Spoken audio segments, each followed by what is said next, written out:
Google, i-type nyo yung Canva. Yan. Tapos, may nakalagay dito, Start Design Now. Pero kapag bago ka pa, may nakalagay dyan na login. Pwede mong gamitin, kung ikaw DepEd teacher ka, pwede mong gamitin yung DepEd email natin.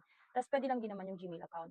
Ang pinagkaiba lang, kapag Gmail account kasi, syempre, yung mga free, lang yung kaya natin gamitin. Pero kapag naka-DepEd email ka, pwede mo siyang gamitin yung mga ibang pro. So ngayon, since certificates ngayon gagawin natin, eto na pala yung mga nagawa ko dati. Ayan, medyo madami-dami na tayong mga certificates na nagawa. Mga pa-portfolio, ayan siya. So ngayon, ang gagawin nyo lang, sobrang dali lang gamitin yung Canva. Ang gagawin nyo lang, itatype nyo lang dito sa search bar. Yan. Itatype nyo lang sa search bar yung certificate. Yun lang. Example, gagawa tayo ng certificate about Valentine's. Siyempre. E di ilalagay lang natin, certificate Valentine's. Ganun lang siya kadali. Ayan. So, tapos, pagdating mo dito, kapag napansin niyo, tingnan nyo, 10,000 plus Canva templates yung naka-ready na kaagad for us. So, ang gagawin nyo lang dito, mag-scroll lang kayo, ano ba yung para sa inyo, yung the best certificate na gagamitin nyo para sa plano nyo gawin sa klase niyo. Ako kasi, ang plano ko lang is bigyan ko lang sila ng certificates. Example, mga pakulo ko lang ng konti na Mr. and Miss Varium 2025. Kasi yung section ko is Varium.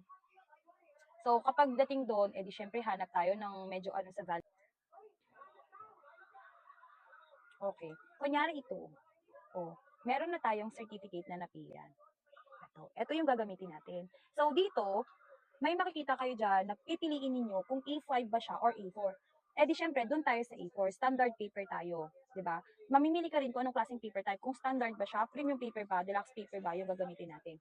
May nakalagay dyan kung ilang GSM ba yung paper. So, since bond paper lang yung gagamitin natin, syempre, dito na tayo kaagad sa standard paper. Pagkatapos, matte finish or glossy finish. Ako kasi, more on matte finish ako. So, yun yung pipiliin ko.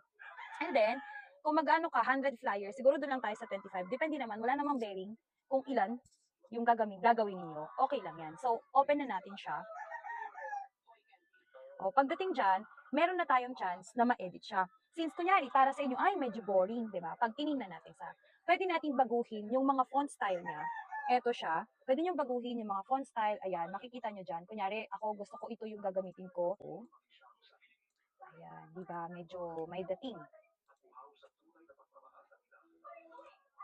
Ayan. Pwede po kayong mamili. Kunyari, hindi kayo nasa-satisfied dun sa ano. Pwede nyo siya, kunyari, yun yung pinili ko. Ayan. Pero kasi, since certificate yung ibibigay ko, medyo ano tayo ng konti. Ayan. Gawin natin siyang pink kasi ang Valentine's, it's either red. Tapos medyo malapit na rin siya sa pink.